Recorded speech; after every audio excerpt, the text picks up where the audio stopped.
everyone. Welcome to Capital Area Human Services, where today we will have our roundtable discussion with two of our phenomenal certified gambling counselors here. March is Gambling Awareness Month, and so today we're going to have a conversation with Ms. Kelly Jenkins, right here, as well as Ms. Tiffany Alexis. And both of these individuals are certified compulsive gambling counselors at Capital Area Human Services. Welcome, ladies. Thank you. Glad to have you here. Glad to be here. So this on today, I want to talk about what does gambling awareness mean to you? Since the month of March is when we kind of make the awareness out there to the general public who may not be aware of it. What does that mean to you all? Gambling Awareness Month, and awareness means to me is that we make sure that we tell the population, the community, people who need treatment, that treatment is available. Mm-hmm. And if you are in the state of Louisiana, the treatment is available at no charge. We want to continue to say that because a lot of people tend to be hesitant about coming to groups or coming to treatment because they feel like they have to pay for it. And with a gambling addiction, they don't have the money to pay for it. Right. But we want them to know that it is free of charge and that the services are available here at Capital Area Outpatient. We do assessments. We even make referrals to inpatient if necessary. Okay. And what does gambling awareness mean to you? Pretty much what Kelly said. I think it's also very important for the families to understand what it means to have someone in their life that has a gambling addiction. And that means to be supportive, to be helpful. Whenever I think about March, Gambling Awareness Month, I think about all the people involved that are also attached to the person that has a gambling addiction. Okay. Mm-hmm. I know you all mentioned about the groups. When are groups offered at Capital Area? Groups are offered on Wednesday evening from 5 to 6:30. You come in for an assessment, we'll assess you, and then you will begin the group sessions the following week, or even if you come in the beginning of the week, you'll start the same week. Okay. And so that process of a person coming in, what are the steps that a person will need to do in order to attend group? Well, most importantly, it's beneficial to remain consistent. We have the assessment. We basically determine what type of gambler you actually are. And then from that point on, move on to treatment. Consistency is very important. Attend not only group counseling, but also gambling meetings. You should be going at least once a week. Mm-hmm. It's very important to obtain a sponsor. And if there's someone that you trust, you may want to put that person in charge of your finances for a while until things get better. Mm-hmm. So I'm glad you brought that up. So what are some of the challenges that you may have, maybe the clients or yourself may experience with providing those services? Well, one of the challenges that me and Ms. Jenkins has faced is that we'll do the assessment, and we are so excited, so ready for those to come into treatment, attend group therapy, and they don't show. Mm-hmm. And it's because they are still struggling with the addiction. And so getting into the habit of consistently going to group therapy is so very important. I agree with that. Consistency is important. Because a lot of times they call and they want a quick fix. They want us to give them resources to get out of debt or some resources to pay some of the debt off. And that's not, what treatment is about. Treatment is to find in the core of the reason that you're gambling, the reason that you are going down to the casinos or the truck stops or just playing on your phone, or gambling on your phone. And we just want to make sure that, that there are resources available for that and not just to get the quick fix and just want somebody to just, kind of cancel out your debt. And so consistency of coming, like Tiffany said, we do the assessment and they never show up, or we may set up the assessment and they don't show for that. And it's just a sad situation because we just want the them to know that the treatment is here and the treatment is available to you. It's not at any cost. So you just have to, continue to promote the program, continue to just let them know that we are here for them. And I know, like with any type of services or any type of treatment, I know one of the biggest things is the stigma associated with it, like the shame, the guilt of having to admit that, hey, I have a problem in this area of my life that I thought I had under control. So for those individuals who struggle with that shame and guilt and who may not feel comfortable coming in, because, coming into a building saying, hey, I have an issue, that's a huge step for a lot of individuals. So how do you help those individuals kind of navigate that, dealing with the shame and guilt and that uncertainty as it relates to having to come into treatment? Well, first of all, it starts at the front. Like you said, they already have trouble coming in to a facility to admit that, they have a problem. So it kind of starts at the front desk. We don't allow them to just like stay in the population. We get them immediately. We do an assessment in confidentiality and we kind of make it easy to navigate the groups so people won't know that it's a separate group from the other groups that we provide here. We have like a separate group room downstairs to just kind of give them some privacy.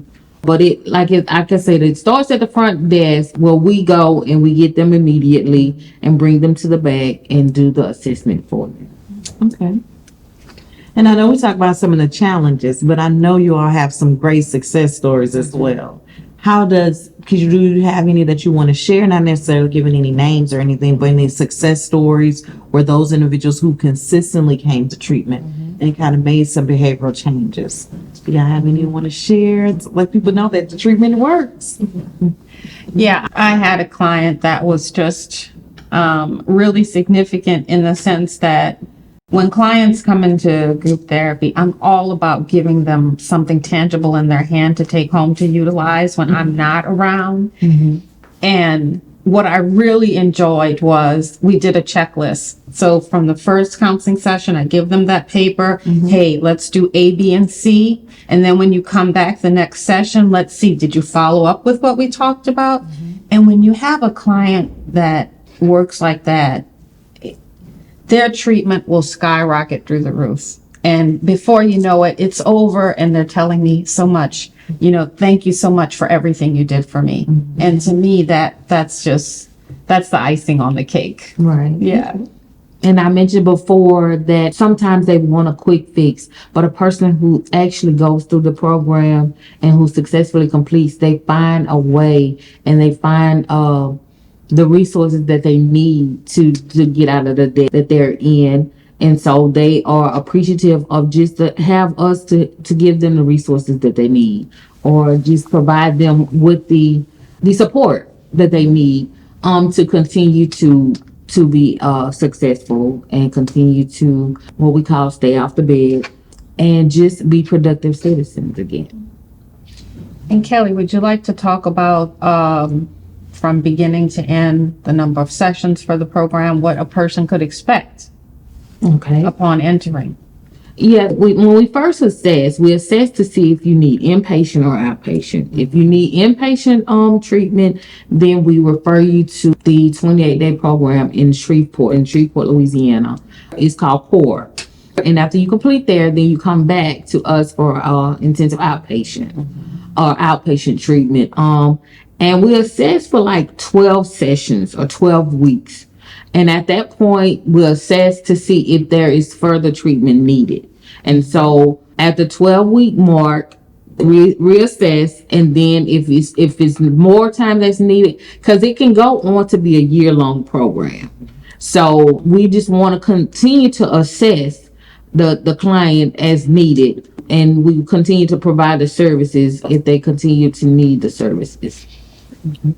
So how do you all incorporate those other supports, like the families or whomever they may have a support? Because I know you mentioned something about getting a sponsor. Yeah. That was new. I didn't know you, that was an option as well as it relates to gambling treatment of having a sponsor. So how do you connect those individuals with maybe obtaining a sponsor or including their family within their treatment? Well, it's important to have family sessions. If the person that suffers from the gambling addiction is willing to have family members come, we have a family session. And then as they begin to attend meetings, that is where you find your sponsor. You know, it's all about your connection to the person. If you don't feel like the person is a right sponsor for you, then that's okay. Choose another. You have options. And we also encourage them to find a group, a GA group that fits them. Not all GA groups are the same. Yeah. And they might not feel comfortable at one, but we tell them to continue to go and to continue to weigh out the options to find a group that fits them. And I know you said GA. What's GA? Gamblers Anonymous. Those who may not know. Yeah, Gamblers Anonymous. Yes. Okay. And they can go there, connect with a sponsor. Do they have supportive groups where families can attend? Because again, as you know, with behavior changes, whether it's negative or positive, our families are the ones who are impacted the most. So are there groups that families can attend so they can get those supportive services? Absolutely. They have Gamanon. Okay. Gamanon is for the family members who need to attend. And also we provide family groups here. Once we have enough clients and enough of family members who want to participate, we offer family groups here so the people can come, the family members can come, because a lot of times they don't understand that it is an addiction. And so what we try to do is to give them the information that they need on the disease and just how to be there to be supportive for their family members. Okay. And I know you mentioned it's a disease. So for a lot of individuals, they may feel like gambling is a choice, like you're choosing to take all your money and gambling it away, or take the funds for the family and use it on whatever sources that's not beneficial for the family. So could you explain to us more why gambling is more of a disease than it just being just a person's choice? Gambling is a disease. It's just like any other substance addiction. When you're addicted to any alcohol or any substances, gambling is also a disease where it takes over your life. Right now, every single day of my life, I have to have a cup of tea. And if I don't have my cup of tea at morning and then at 6 o'clock, I'm going to be disturbed. I'm going to get a headache. I'm going to feel agitated because I've laid a foundation, a track in the brain that my body and mind understand, hey, we need our cup of tea. So what happens is when you gamble, you're laying a foundation, a track in your brain. Think about when you go to the casino and they pull down the slots, all the sounds that you're hearing, the lights, the colors of the carpet. It's all designed to pull you in. And so it's so important to be aware of that, because that's how it becomes the disease, because then you can't pull away from it. You need extra supports. You need extra help in order to relinquish yourself from gambling. Absolutely.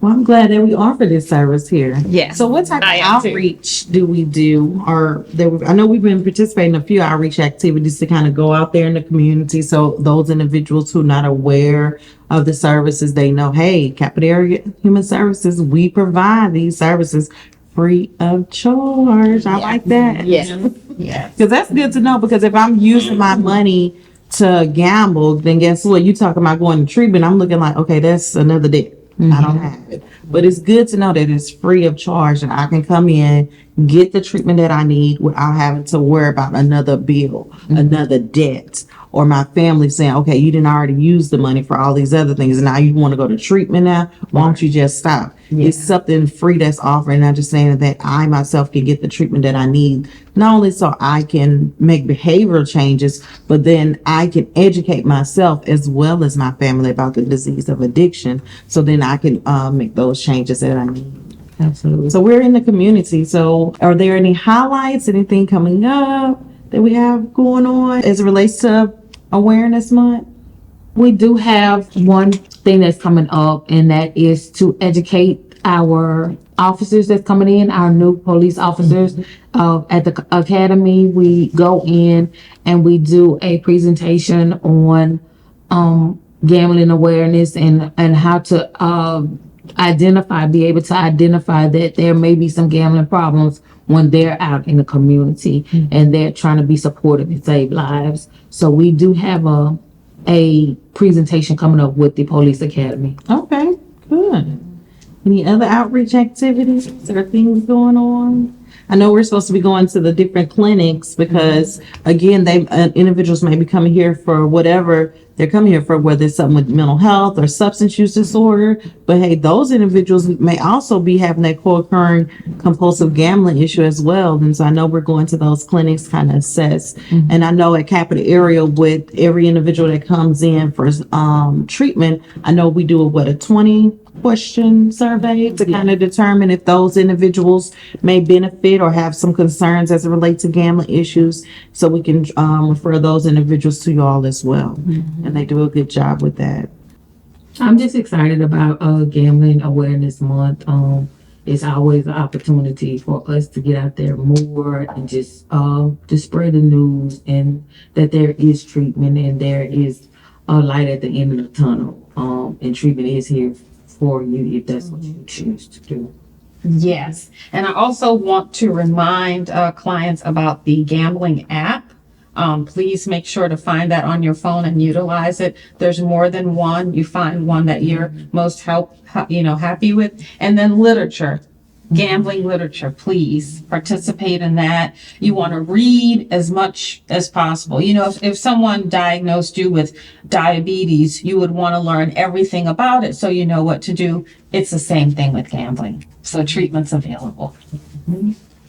I'm so glad we had this roundtable discussion here at Capital Area Human Services. So when you decide that you want to get treatment, these are the two faces that you see to come in to get the treatment that you need. And just know everything here is confidential. We don't share your information with anyone. When you share information whether it's with Kelly or Tiffany, that information stays with them. When you're ready to share with your supports, whether it's your family, whomever you consider your supports, you make that determination. You have that safeguard to know that whatever you share, whatever you discuss, stays with the counselors. It doesn't go out into the community. Even if it's issues with your job, that's not something they're going on your job, sharing with your job, none of that. It's confidential, because the goal is to make you feel a safe place to get the services and the treatment that you need, so you can make better decisions, not only for yourself, but for your family or your supports, and so you can make those behavior changes. So I want to let you know that we're here